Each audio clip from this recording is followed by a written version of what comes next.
Eu quero aqui ler com vocês um texto de Marcos capítulo 4.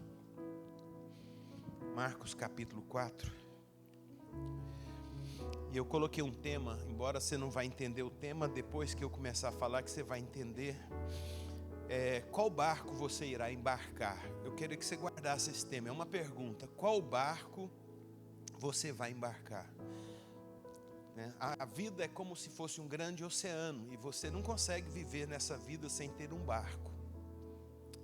E você precisa de um barco, e existem vários barcos. E o meu tema é essa pergunta: em qual barco você vai embarcar? Pense sobre isso, eu queria deixar isso na sua cabeça, queria que você pensasse sobre isso. Depois que você me ouvir aqui, eu vou tentar falar no tempo que eu tenho. Depois que você ouvir, você vai entender e você vai poder e deve escolher qual barco você vai entrar. E Marcos capítulo 4 é um texto interessante porque são três situações e as três estão entrelaçadas. Eu não vou conseguir ler as três porque fica muito longo e eu não vou também falar das três, mas eu quero pelo menos citá-las. Marcos 4, 33 diz assim, e com muitas parábolas semelhantes lhes expunha a palavra conforme permitia a capacidade dos ouvintes. E sem parábolas não lhes falava, tudo porém explicava em particular aos seus próprios discípulos. Nossa, como essa palavra, isso aqui me chamou a atenção ontem, a questão das parábolas. Jesus sempre falou por parábolas, e ele fala assim que conforme permitia a capacidade dos ouvintes, e sem parábolas ele não falava tudo, porém ele explicava em particular aos seus discípulos. Ele tem discípulos, ele tem um grupo particular, interessante isso aqui, e ele explicava isso para o grupo em particular. E diz assim, seguindo: naquele dia, sendo já tarde, disse-lhe Jesus: passemos para outra margem. E eles, despedindo a multidão, o levaram assim como estavam no barco, e outros barcos o seguiam. Ora, levantou-se grande temporal de vento, e as ondas arremessavam contra o barco, de modo que o mesmo já estava a encher-se de água. E Jesus estava na popa dormindo sobre travesseiro. Eles o despertaram e lhe disseram: Mestre, não te importa que pereçamos? E ele, despertando, repreendeu o vento e disse ao mar: acalma-te, emudece. O vento se aquietou e fez-se grande bonança. Então lhe disse: por que sois assim tímidos? Como é que não tendes fé? E eles, possuídos de grande temor, diziam uns aos outros: quem é este que até o vento e o mar lhe obedecem? Aqui termina uma segunda parte. A primeira é da parábola, a segunda é essa, e começa uma terceira, que eu não vou ler. Jesus leva eles para outra margem, e quando ele chega na outra margem, o que acontece? Eles encontram um homem, um jovem, um rapaz, e ele, possuído de espírito, ele se cortava, se lançava no fogo, se queimava. E quando Jesus chega, ele olha para Jesus e ele corre, ele se prostra, e os demônios que estão nele falam: que tenho eu contigo, Jesus, filho de Deus vivo? E Jesus ora com aquele rapaz, expulsa os demônios daquele rapaz, e ele fica agora em perfeito juízo, toma um banho, se faz a barba, e no final do texto fala que ele estava sentado. Ele não ficava sentado, ele era agitado por causa da opressão demoníaca. Agora ele está sentado em perfeito juízo, e aquilo mexe com ele, com a família dele, com a cidade como um todo. Eu só estou falando esse terceiro porque eu não vou falar sobre isso, porque são três textos e os três textos estão muito entrelaçados. O primeiro é o que nós lemos: com muitas parábolas semelhante lhes expunha a palavra conforme permitia a capacidade dos ouvintes. Obrigado, minha irmã. Acho que eu vou vir pregar mais vezes aqui. Tem água, tem café. As canequinhas a gente leva depois, não? E como muitas parábolas semelhantes lhes punha a palavra, conforme permitia a capacidade dos ouvintes, e sem parábola não lhes falava tudo, porém explicava em particular aos seus próprios discípulos. Primeira coisa, por que Jesus falava por parábolas? Era uma maneira de fazer uma seleção das atitudes das pessoas. Não seleção das pessoas, mas das atitudes das pessoas. Embora Jesus faça acepção embora Jesus não faça acepção das pessoas, mas ele faz acepção das atitudes das pessoas. E talvez por isso ele escolheu parábolas, para que os que tivessem um tipo de atitude pudessem pelo menos ter desejo, porque os próprios discípulos não entendiam todas as parábolas. O texto fala que Jesus em particular, mas eles tinham desejo de compreender. Então alguns não queriam nem saber, esse cara fala, a gente não entende nada, o que ele está falando, né? É estranho que esse cara fala. Então assim, você tem uma atitude que murmura, que reclama, você tem uma atitude que deseja, que almeja, que anseia, que quer, né? E Jesus percebia isso. Então o texto fala exatamente isso, né? Ele usava as parábolas para fazer essa, talvez eu vou usar um termo aqui, uma peneirada, uma seleção. E aí eu me lembro lá de um texto, lá de Juízes, capítulo 7, que eu não consigo ir lá, o tempo não me permite, mas se você ler Juízes, capítulo 7, ele fala de um homem chamado Gideão. E Gideão era um homem que, por conta das circunstâncias da vida, ele se tornou uma pessoa fechada, bloqueada, acanhada, tímida, medrosa, inseguro. E ele estava ali malhando trigo no lagar, e um anjo de Deus aparece para ele, começa a falar com ele, e o anjo chama ele de homem valente. Ele olha e fala: quem está falando comigo? Eu não sou valente, eu sou medroso, eu sou tímido, eu sou acanhado, eu estou aqui escondendo os midianitas, tem 7 anos que a gente foge dele, que a gente esconde dele, eu sou um incapaz, eu sou um imprestável. E o anjo começa a falar com ele, vai falando com ele, e vai restaurando a vida dele, faz dele um grande homem de Deus. Fala: agora eu vou usar você para vencer os midianitas. E aí ele tem um exército, e o exército dele tem 32 mil soldados, 32 mil homens. Aí Deus fala para ele: você tem muita gente, eu não quero essas 32 mil pessoas, porque vocês vão vencer, e vão falar que venceram por causa do exército, por causa da força. Eu não quero isso.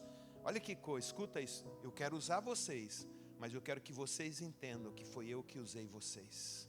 Eu não divido a minha glória com outro, a minha glória é minha glória. Eu vou usar você, eu vou capacitar você, eu vou usar você, e a minha glória será colocada sobre você, mas ela é minha, ela não é sua. Aí ele fez uma primeira peneirada, ele falou: diga para os 32 mil, quem for tímido e medroso, que se afaste. Sabe quantas pessoas, não me lembro aqui, deixa eu ver aqui, das 32, 22 foram eliminadas. De 32 mil, ou seja, a maioria. Sabe o que isso fala para a gente? Que a maioria de nós temos problema de timidez e de medo. É uma estatística. De 32 mil.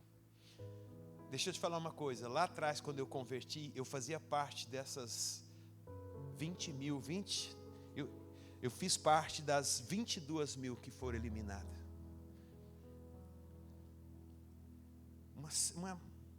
Uma seleção. E aí sobraram 10 mil. E Deus olhou para ainda Gideão e falou assim: ainda é muita gente, Gideão. Vamos fazer mais uma seleção.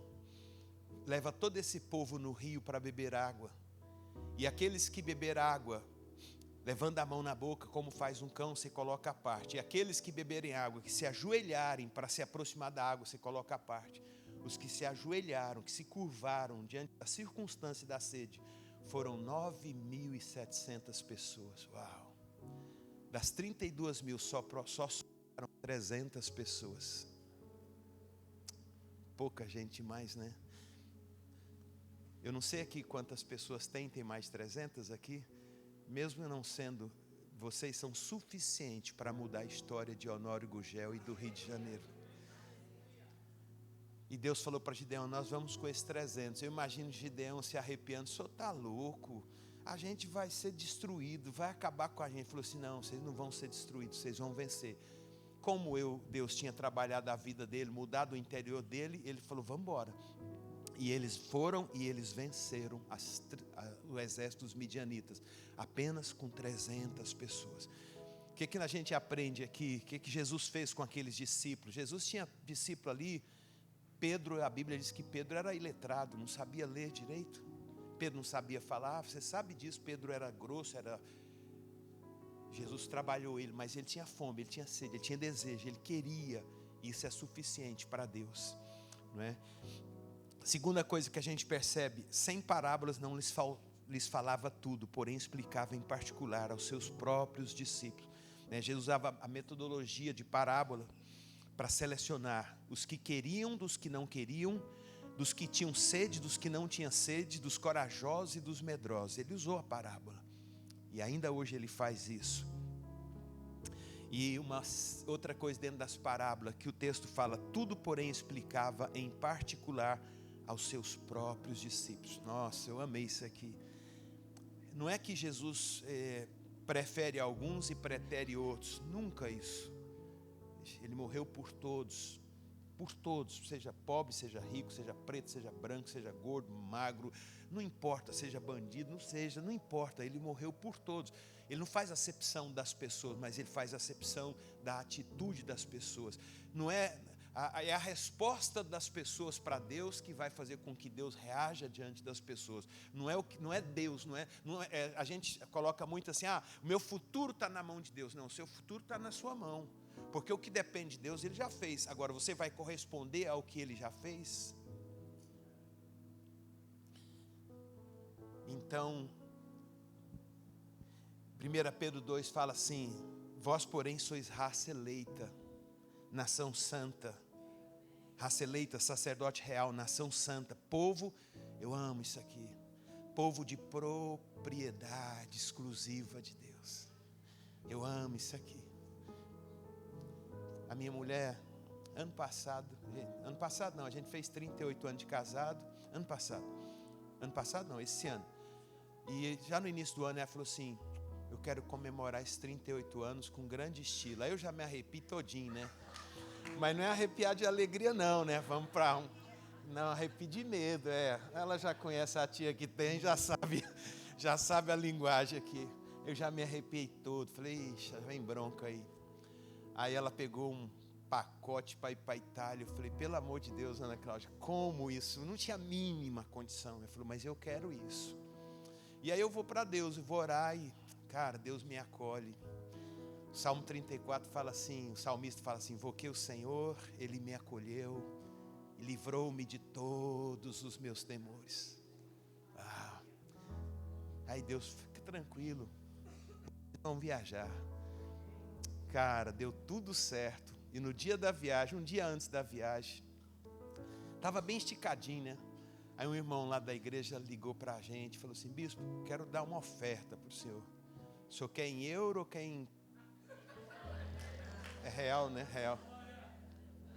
Você quer uma oferta em euro ou em real, meu irmão? O que é que você diria para ele? Não, seja sincero, o que é que você diria? Sabe o que eu disse para ele? Quero em real. Sabe quanto ele me deu? 6 mil reais.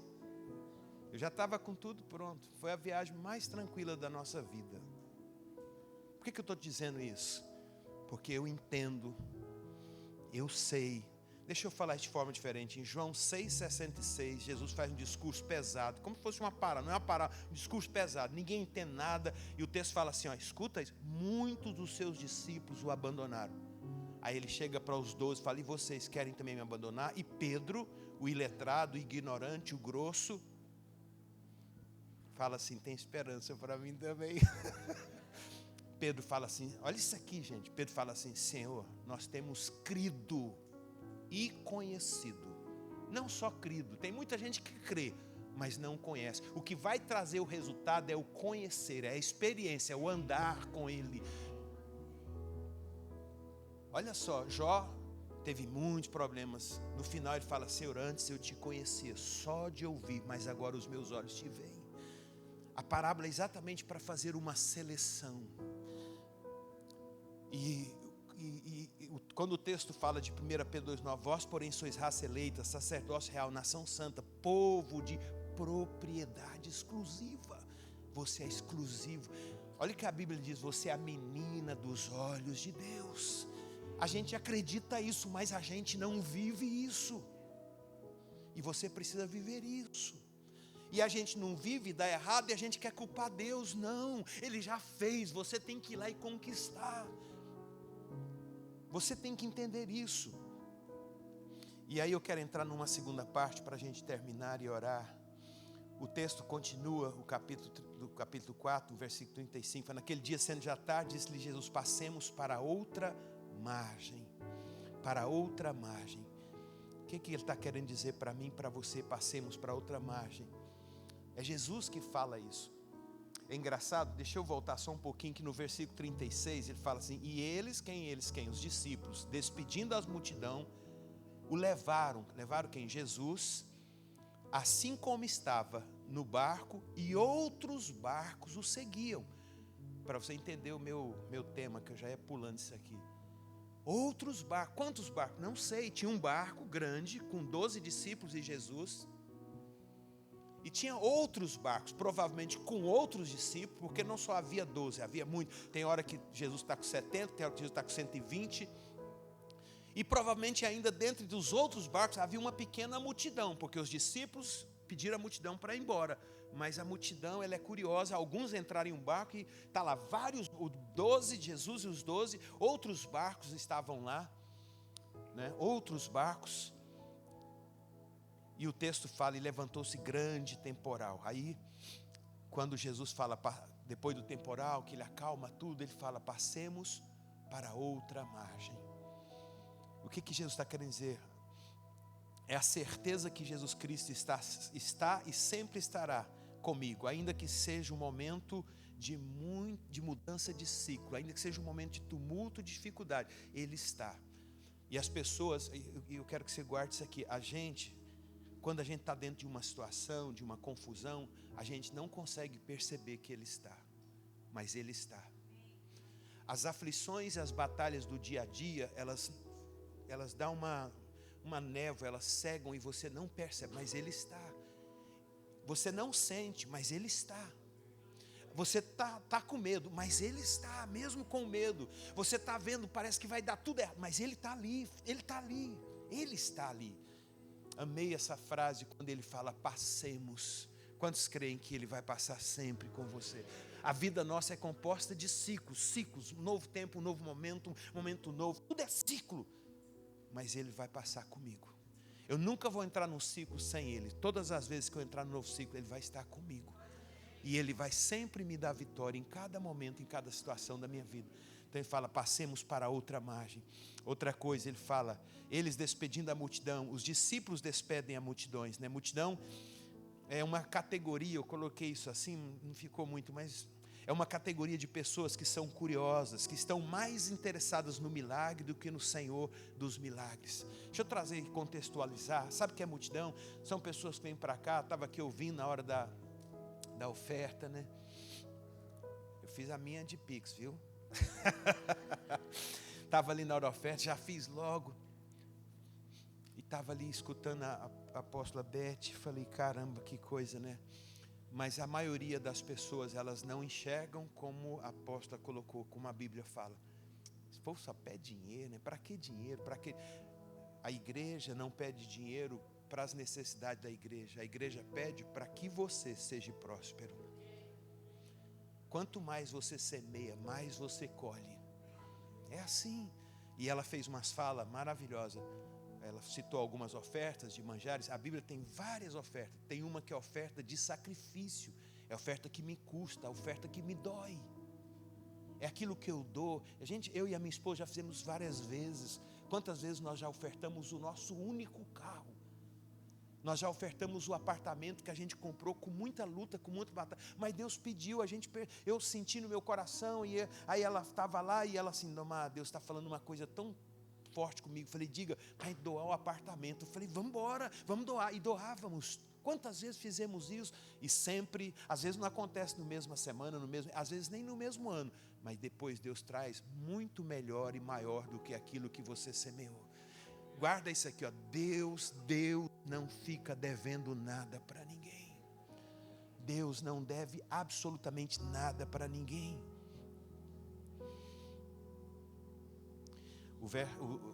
Aí ele diz assim, e levantou-se grande temporal de vento. Essa tempestade de vento nada mais é que a permissão de Deus. Guarda isso.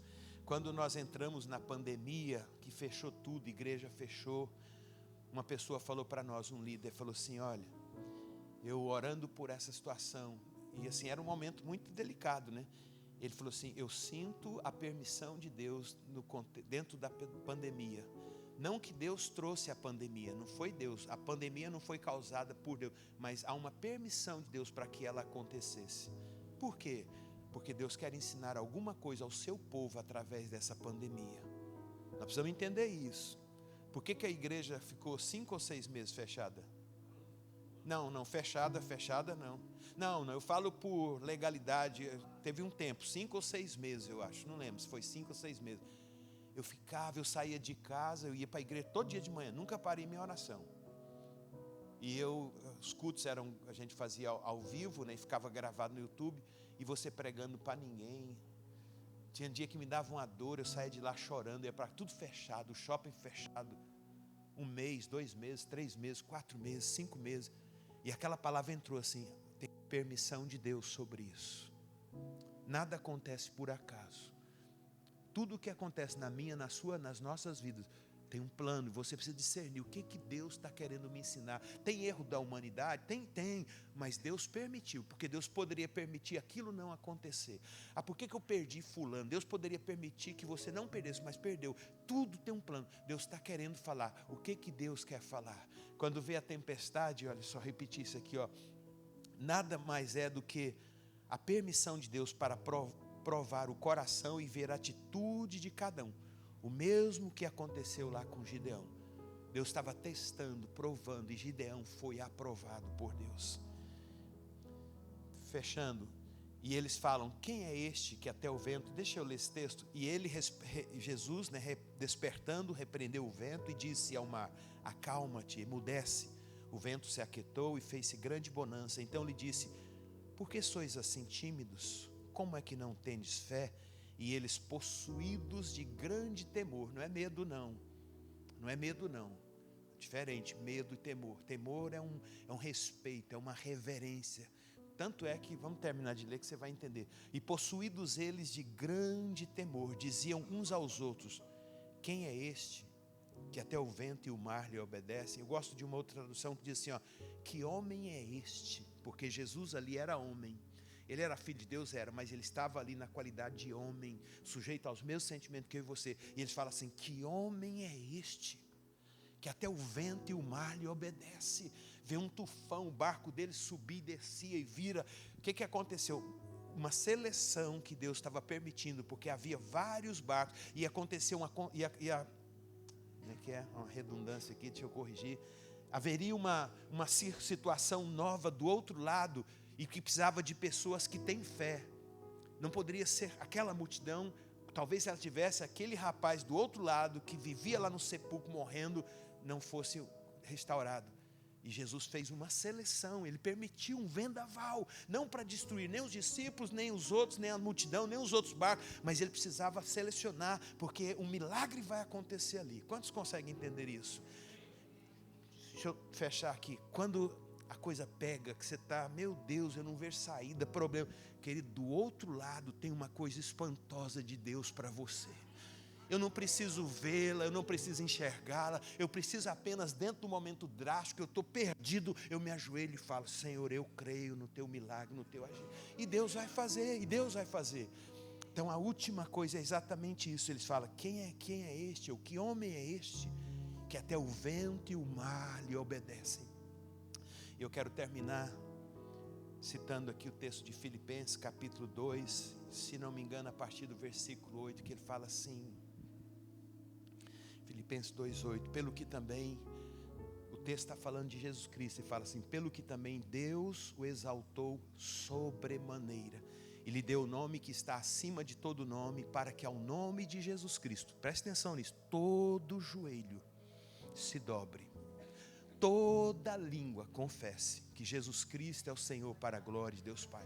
O que é todo joelho? Demônios, situações, homens, tudo, doença, toda doença tem um nome, câncer, tudo se dobra diante do nome de Jesus Cristo. Tudo se curva, tudo se rende, nada fica de pé diante do poder, da grandeza, da majestade, da soberania, da autoridade do nome de Jesus Cristo. Tudo se curva, né? Hoje a gente está vivendo uma crise a nível mundial até, né? Uma doideira, o Congresso, a presidente, tudo uma loucura, querem cercear a gente, as igrejas, querem entrar dentro da igreja, quer dizer para ele: faz isso e isso, é um desespero, mas Isaías 66:1 fala assim, Deus falando: meu trono está nos céus, meus pés aqui na terra. Sabe o que Deus está falando? Tudo aqui nessa terra está debaixo dos pés dele. Fala, mas bispo, e tudo que está acontecendo é uma permissão, porque Deus quer falar comigo e com você.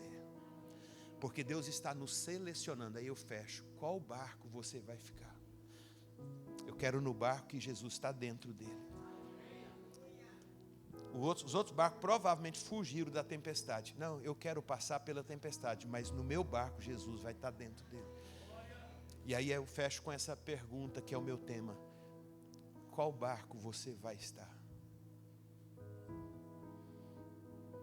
Isso é meio delicado, porque não é uma resposta teórica. É uma resposta prática.